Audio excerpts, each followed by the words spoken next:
Hello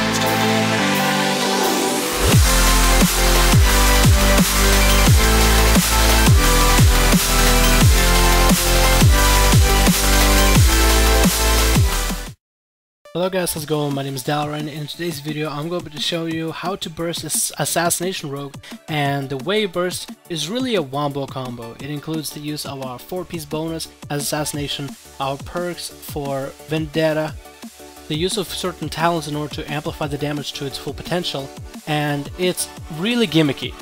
Now I wouldn't recommend this gimmicky burst in any way serious. No serious arena for climbing rating, no rated battlegrounds. It's just something fun, something interesting that I found out while streaming with the chat and put together for you guys. So let's take a look at the components that make this burst tick.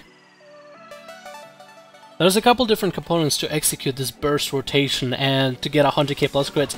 First you need Night Stalker, second you need Prey in the Weak, Mark for Death, Death from Above, and to have 4-piece PvP bonus for Assassination, as well as 2 daggers. So this requires specific gear and specific talent combination. I'll explain the reason why everything works all together as I show you my rotation in order to get the 100k crits. So to accomplish this burst you need a specific situation set up before you execute the burst.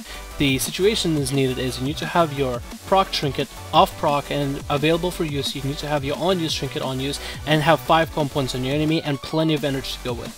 So what you're going to do after having 5 comm points on your enemy, you blow all your trinkets, you score a full 5-second kidney, you Vendetta, Mark for Death, Death from Above, Vanish, and Venom. And that is how you execute this burst rotation. Now let me explain the components that go into it. You line up a full stun on your enemy so they take 10% extra damage. You Vendetta before you use Death from Above. Death from Above at 5 comm points will allow you for the strongest Envenom you can find, because it increases damage by 50%, and Vendetta will make that Envenom portion of Death from Above 100% crit. Then you Vanish. Your next attack out of Vanish will be stronger by 50% thanks to Night Stalker. The Vanish will generate 5 comm points on target and make next Envenom 100% crit. With Night Stalker buffing it and trinkets up, you will Vanish, Envenom for guaranteed crit, and with a buffed Envenom. In the end result, you should be able to get 2 Envenoms at about 50k crit, as well as other abilities benefiting you, the melee and the poisons coming in at it. And if you get 2 Envenoms at 50 or 51k crit, maybe even higher with better weapons and with actual enchants on your weapons, well, probably you would go with crit. You can actually mass a lot of damage, but it's really hard to set up in actual arenas, and it's really gimmicky. So I got you a match right here to look at exactly how I set it up within an arena match, and again, it was very difficult to really pull it all together. Now, when we talk about realistically, in battlegrounds and arenas, this is much harder to execute. First of all, this whole mechanic of lining up all the abilities together is so specific.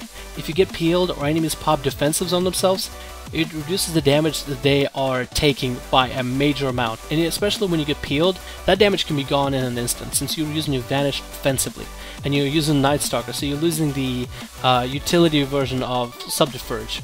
It's very interesting how it all comes down together, and I definitely underestimated Night Stalker. I hated that talent for the longest time, but I can definitely see it being useful within this Wombo-Combo situation. And I would have never learned none of this unless I actually got down and played some Assassination. And I gotta thank the stream and everybody that came to the stream the other day and told me about this Wombo-Combo, and while I was trying out Assassination, told me to try it. I had a lot of fun. I got some pretty big crits within Battlegrounds when I was testing it, but this is really when we talk about realistically in arenas, this is the most that it can really do, and this is a pretty good matchup. Boomkin, Resto, Healer DPS versus Healer DPS. It's really hard to line this up, and if I get CC'd, I just lose all, I guess, focus for my ability to even, pull off the burst itself. It's really specific when lining it up. You have to have predetermined amount of combo points, be able to make sure an opponent doesn't have a trinket, and be able to have Vendetta up and Vanish up at the same time, as well as your trinkets going. It's very specific, but it's also very fun to execute, and it's very fun to experiment on. Hopefully you guys enjoyed this video. My name is Dalrin. Let me know what you think about this burst. Let me know if you tried this burst yourselves before, and if you tried this burst, what kind of crits did you guys get? Hopefully you guys enjoyed this video. Again, my name is Dalrin. I'll see you guys in the next one.